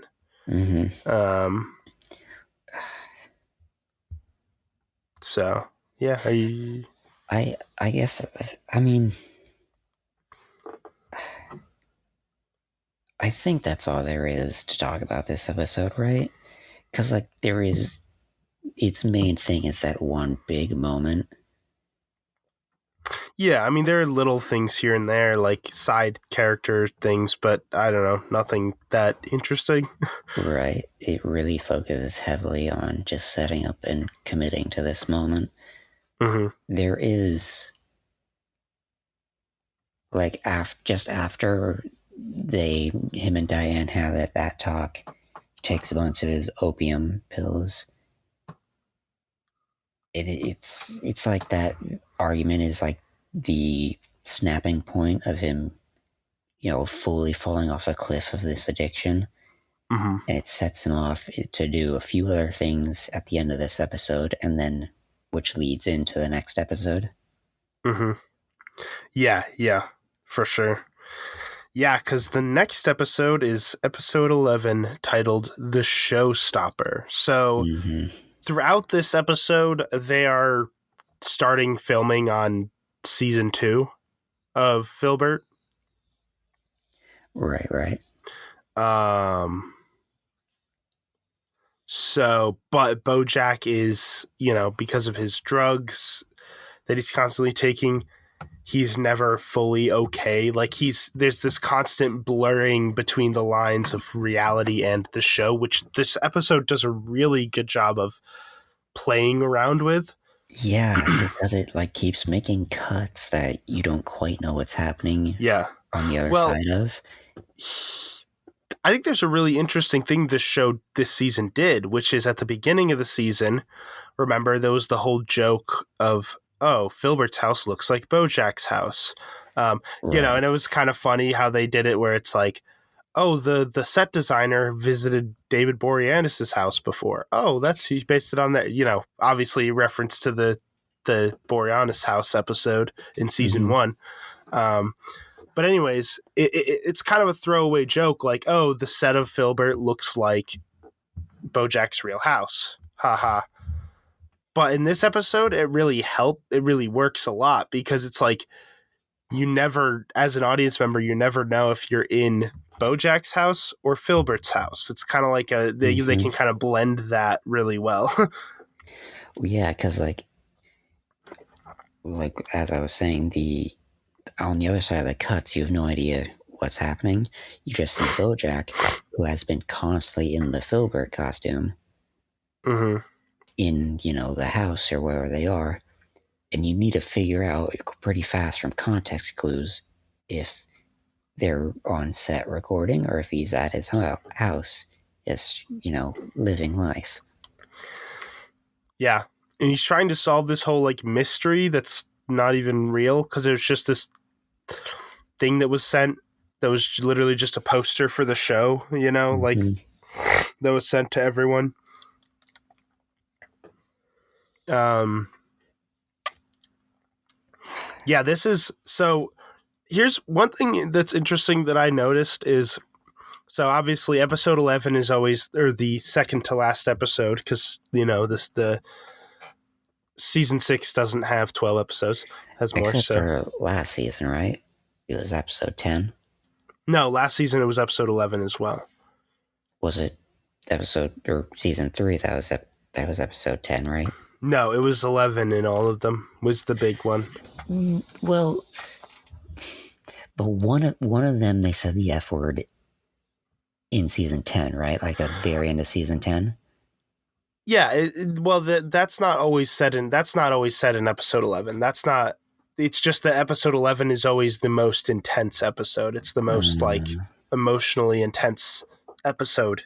That's the thing. Not that that's the one that uses the F word. I guess I was just thinking because they use it as a tool to ramp things up and put emphasis on whatever's happening. Yeah. So I just figured it would always be in the most intense episode. It is in a few of the episode 11s, I think, but it's not always. It's just kind of wherever it works the best usually. But in this episode 11, well, one thing I noticed is like, so every episode 11 is the most intense one. But one thing, I don't know if this was a thing they did on purpose as like a pattern, or if it's just had naturally happened that way. But every single odd numbered episode 11 involves like drugs as part of it, like drug trips and stuff as part of it. Do you mean like season 1, season 3, and season 5? Yeah. Okay. Because season 1, every odd numbered season's episode 11. I don't know if they did that on purpose or whatever, because season 1 was the drug trip episode of that season, where they were like trying to rewrite the book on drugs. And then season 3 was the bender with Sarah Lynn. Right. And then there's this episode. So that was always a thing I noticed. I don't know. Again, I don't know if that's like a purposeful thing or if that's just kind of how it happened to be. Mm-hmm. But yeah, so no, this episode does a really good job at blurring the lines of those two. And like a lot of the episode is that, but then eventually it shifts into the musical number moment. Right. Where Bojack is just completely out of it. And we haven't even mentioned every once in a while it cuts out everything being like very dark around him and him just seeing like what is clearly a stairway to heaven. Yeah, that too. Which, like, is he like overdosing in those moments? I'm assuming, right?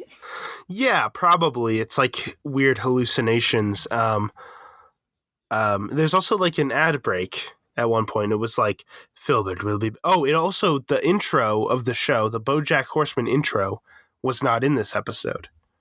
It was the Philbert intro. Right. Instead. So they did a lot of interesting things like that. Yeah, there's so many like meta jokes in it with, as you said, the ads and the opening, where it's like, yeah, it's no longer, you're not watching Bojack right now, you're watching Philbert. Yeah. And, Bojack is having a hard time distributing them, and the show itself is also having a hard time differentiating it. Yeah, exactly. It's interesting because there's the one time he's with the one person in his like office, the one person who works on the show, and she's like, and he's trying to solve the mystery, and she's like, actually, we're on set right now, and she's like, oh, we're on set. Oh, you think you're in Bojack's office at his house? And then later on, it's like the same thing, except this time she's like, yeah, we're actually at your house. And he's like, oh, like, you're just like, wait. I came to get you on set. We need you. Yeah. Yeah, it's interesting. But, and then there's that I always really like the music part, because it's the song is the, like, you can't, like, don't stop dancing or whatever. It's like, you can't stop dancing till the curtains call or whatever. Mm-hmm. Which was sort of an interesting theme of this show, is the whole like idea of like life is like a show, kind of like you got to keep the show going until it's over, kind of. Right. Like he even says that in like the eulogy. He's like, there's always more show. So there's not. I guess until there's not. And, like, because, you die and there's no more show, right? They always kind of pull that analogy out, and this song is kind of like part of that analogy of like, you don't stop dancing until the curtain calls, or Right. There's also the callback to Gina's love for musicals. Mm-hmm. Oh, right. Yeah, because she's the one singing and stuff. Yeah. Right. It pulls that from Bojack's memory in order to create this hallucination of his. Well, also there's the popsicles in it, which because during his like investigation of what's going on, he hears Princess Carolyn and Flip talking about popsicles, like because it was those popsicle stick guys. And the joke popsicles. Right. And so he's like, that's part of the mystery. What's going on with these popsicle stick things? And then so that pulls into his hallucination as well. So it's like, so there's these like dancing popsicles. So there's, yeah, it's interesting how they just kind of pull a lot of that in. There's a reference to an interview with what's his hero's name? Oh yeah, Secretariat. Secretariat, where it's a guy in a costume, and then there's his mother, but that's just a guy in a costume. Well, yeah, it's sort of, yeah. It's like this is. It's almost like this is just the recreation of your life, not the real life. It's an interesting hallucination. It's like life is just a show, kind of. That whole idea. But then the ending of the episode is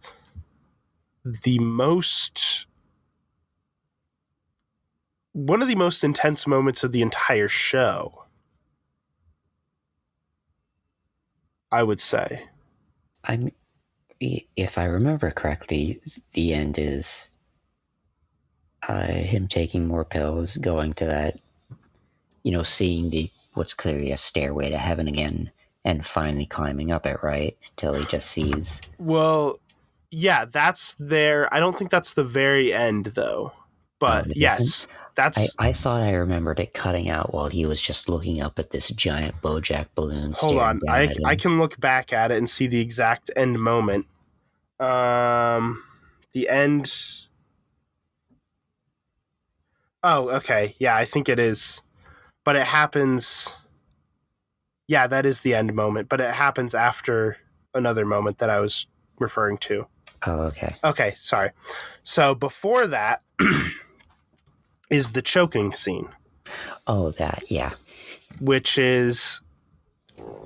So it's, obviously he's under the influence of drugs, doesn't even know what he's doing. He probably thinks he's Philbert in the moment. Yeah, exactly. Because in the show, he's supposed to be choking the character. But he gets too into character to where he's actually choking her.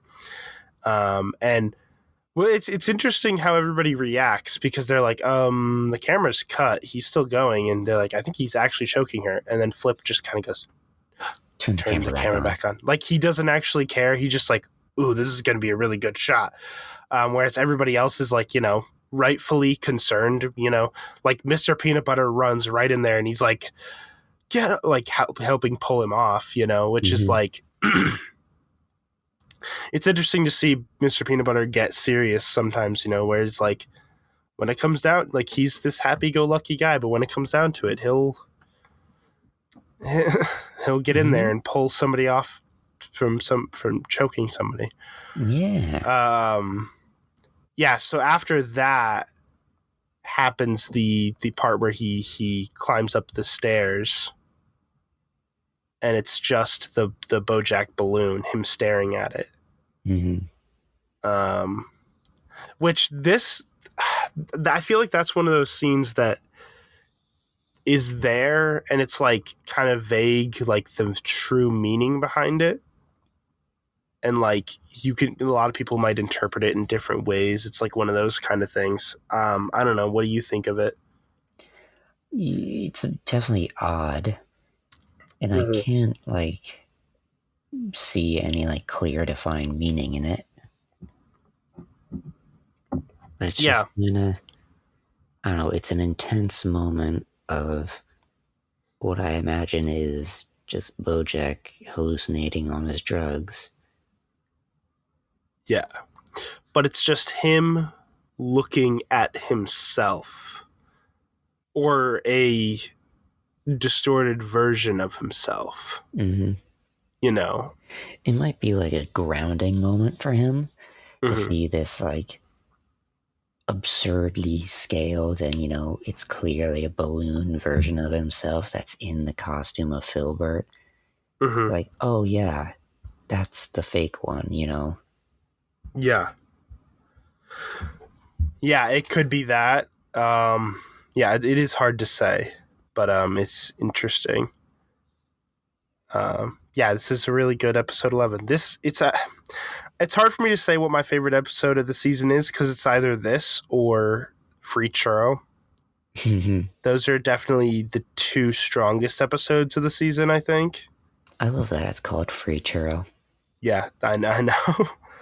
It could be titled like The Eulogy or like something like that, but no, it's just titled Free Churro. I just imagine that Emmy ceremony, and we're nominating Free Churro. Let's. Yep. Bojack Horseman, season 5, episode 6, Free Churro. This is another idea that balloon scene could have been.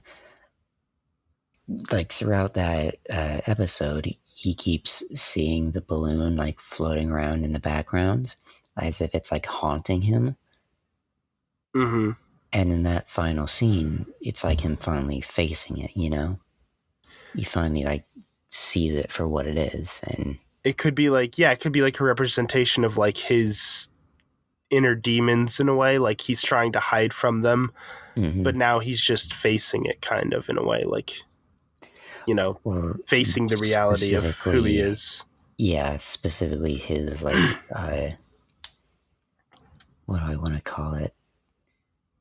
His struggle to determine the difference between reality and the show. Mm-hmm. Yeah. And he's finally kind of, yeah. It's interesting. To a lot of good stuff here. Yeah. Do you want to move on to the last episode? Sure. So last episode, obviously it's the wrap-up episode, so it's sort of wrapping up all the stories. The sex robot gets destroyed by Todd. Princess Carolyn adopts the baby. The show gets canceled. Well, before you say anything more, just Todd, the sex robot, calling him father as he like tases it to get to death and being like, shh, it's okay now, everything's over, as if he's like actually its father because like he created it. Well, it's such a weird thing. I find it funny that he programmed it to say like, I like when you call me father, because like that's not really the word people use in that context. Usually it's like daddy, but not father. But it's like Todd doesn't, maybe because Todd's asexual, doesn't really understand sexual things very well. So he just like, thought, I heard this thing happen, so I just put this in there. No, program it to say father. How it works. Yeah, it's a fun time for sure. So I'm trying to remember.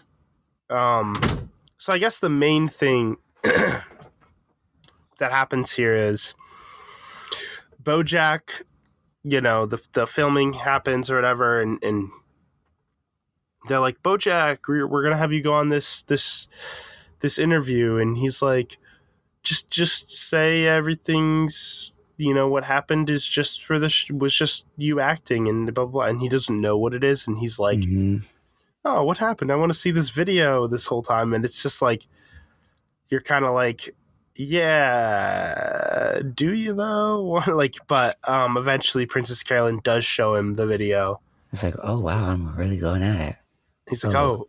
It's almost like I'm actually just realizing it. That he's actually choking her, and then he feels terrible, and I think these are the moments that really start to make him realize like that he has a real problem. Because again, before his whole solution was, I can fix myself on my own.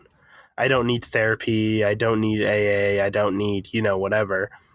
And now this is his final realization. Like, I do need help, which is why the final moment of the entire episode of the entire season is him being dropped off at rehab. Yeah. Which I think is a very fitting end for the season. Well, I do love the process that he goes through once he realizes this, because at first he's like, in this interview, I'm going to, come clean. I'm going to say all this. I'm going to be held accountable for my actions. And Gina's like, no, I don't do that. I don't want to be remembered like this. My career is in a good place and this will ruin it. So he doesn't. Right. He goes to Diane and says, okay, do one of your gotchas about me, say whatever crap you need about me, tell them the truth. I need to be held accountable for my actions. She's like, no, that's not how this town works. Even if I do that, you won't be. Yeah. And so they're like, let's take a real solution, Mm-hmm. Yeah. And it's a simple ending, it's just he goes to rehab. Mm-hmm. It's an ending that makes sense.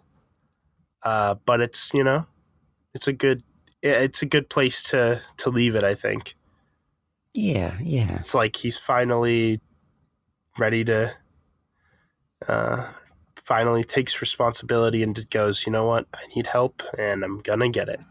Because there's that end moment where he's like, what if it doesn't work? And she's like, listen, you've tried all these other ways. You tried doing it on your own. She's like, might as well give this a try. See what they have, what they can offer you. Mm-hmm. And if it doesn't work, then, like you might as well give it a try. Yeah. I just realized that's like a parallel to him convincing Gina to try singing in front of them, to give a musical scene to her. That is interesting. Yeah, it could be that's like a thing. Yeah, that could be a sort of interesting parallel there. Yeah, I didn't think about that. Mm-hmm. But yeah, and I like the whole thing conversation Diane has with him before he goes, where she's like talking about her story of her friend and how, despite how badly her friend treated her, she still loved her because she was her friend or whatever. And she's like, this is you right now. I'm still your friend. I'm still going to help you, which is really nice to see, because it's like, even after all their friendship went through in the past few episodes, like the past, she's still like, you know what, you're still my friend and I still want to help you. So yeah. I personally don't have a lot more to say other than that. I don't know if you have much. Yeah, not specifically about this episode. Yeah. I think every season has a decent ending. Like, they all kind of end in like an interesting place. I mean, season one was kind of like, it just kind of ended. Season one was pretty simple. It kind of ended. He was like, he just kind of, his book was famous and he was just kind of like, oh, look at that. That one was okay. Season two was season two. Season two ended where the movie came out and he was like, what did season two end with? I think it end. I don't remember exactly. He like saved Todd or whatever from the cult. Season three was the interesting one where he's looking at the horses. So that was probably one of the most interesting endings. Mm-hmm. I think. Oh, I lost it. Wasn't season two the? Oh, what was it? I had it. I was thinking about it, and then I lost it. Oh yeah, season two ended on the run where he was running, and then it was like he talks to the guy running, and he's like, "Yeah, you got to do it every day. That's the hard part." Yeah, that's right. That's actually a really good ending. That was a really good ending. Yeah, I was like, I know this. It was a good one. That's right. Yeah, I blanked on that too. And then season four has the most positive ending so far, where it's like he's talking to his sister, and she's like, "But I've never had a brother," and he's like, "Yeah," and it's like, yeah. And then this one kind of has like a, you know, it's just he goes to rehab, and it's, yeah, it makes sense for the season, I think. So it works.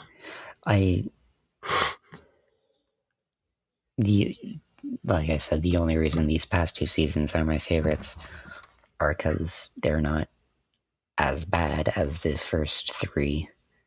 You know, they both end on a happy note. Yeah. Yeah, at least happy enough, at least not quite as down.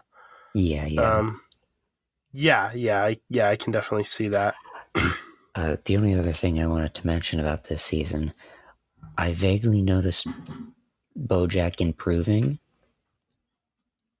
in just the single way of him apologizing more. I don't know if you noticed that. Yeah, I think can't remember so. any like specific moments, but I do remember him like catching himself, like doing his normal Bojack stuff, and then just being like, "Sorry, I like," you know, like there's a ton of times when he was talking with Princess Carolyn, and she's trying to push him through, get him to do what he needs to do, and he at some point realizes that and just goes, "All right, sorry, I'll do it." Yeah.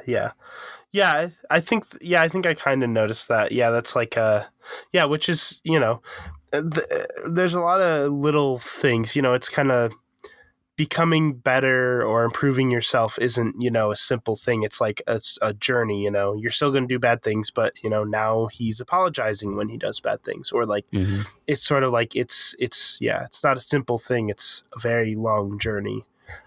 And that's what the show is about, really, is the journey of Bojack becoming a better person and working on his depression and, kind of just working on himself. Yeah. Yeah, and we'll see where that goes in the next few seasons, or not few seasons, the next season. So yeah, I don't have a lot more to say right now. Do you? No, I'm all good. All right. So next week I'm pretty sure it looks like we're gonna most likely have a guest. They agreed to it. We haven't worked out like last I heard was he was like, yeah, we'll work out a specific time to record in the future, but we'll probably record same day. So so we'll probably have a guest. There's a YouTube channel called Low Art. It's like LOWART. I think it's it looks like one word because there's no spaces, but I think it's supposed to be like low art. But yeah, so are you sure? Yeah, that'll be embarrassing if he comes on here and he's like, "No, that's not it at all." Yeah, well, we'll figure it out. But yeah, he does like movie, TV show type stuff. Surprise, surprise, we're talking about somebody like that, talking to somebody, a YouTuber like that. You sent a link to me earlier this week, and I looked at it. I saw a game that I had like forgotten about for ages. I had a little Game Boy cartridge for the DS, and I probably still have that cartridge. I don't have any way to play it anymore, though. It was such a weird moment because I was like, "Oh right, that's a thing. I remember that." Yeah. Was it Mario and Luigi Superstar Saga? Okay. Fun times. But yeah, so that'll probably be next week, and then the week after that, we will talk about the first half of season 6 of Bojack. We're going to split it up because it is a 16 episode long season, and that's just a lot to talk about in one podcast episode. Just too much. I'm not doing it. So we'll split that up. We'll do 8 episodes at a time. So in 2 weeks, we'll do the first 8 episodes, and then 2 weeks after that, we'll do the finale of of Bojack, and we'll finally be done with talking about Bojack. So it's been a good time so far. It'll be nice to finish it up. But yeah, so thank you all for listening to WABAN, the WABAN podcast. There are many places you could listen to it if you'd like to listen to it somewhere else. You can listen to it on my YouTube channel, which is NimTV. That's NIMTV on YouTube. There are different playlists for like different categories of the podcast and stuff on there. So, we keep it nice and separated. So that's nice. You can also listen to it on multiple different audio platforms, that being Anchor, Breaker, Google Podcasts, Pocket Casts, Radio Public, Spotify, and Apple Podcasts. You should be able to find it on any of those. And it is released. There's a new one released every Saturday at noon Eastern Standard Time. So that's when you can expect a new episode of WABAN every single week. So thank you all for listening. I've been your host, Nim. And I'm the goodest boy. Goodbye, everybody.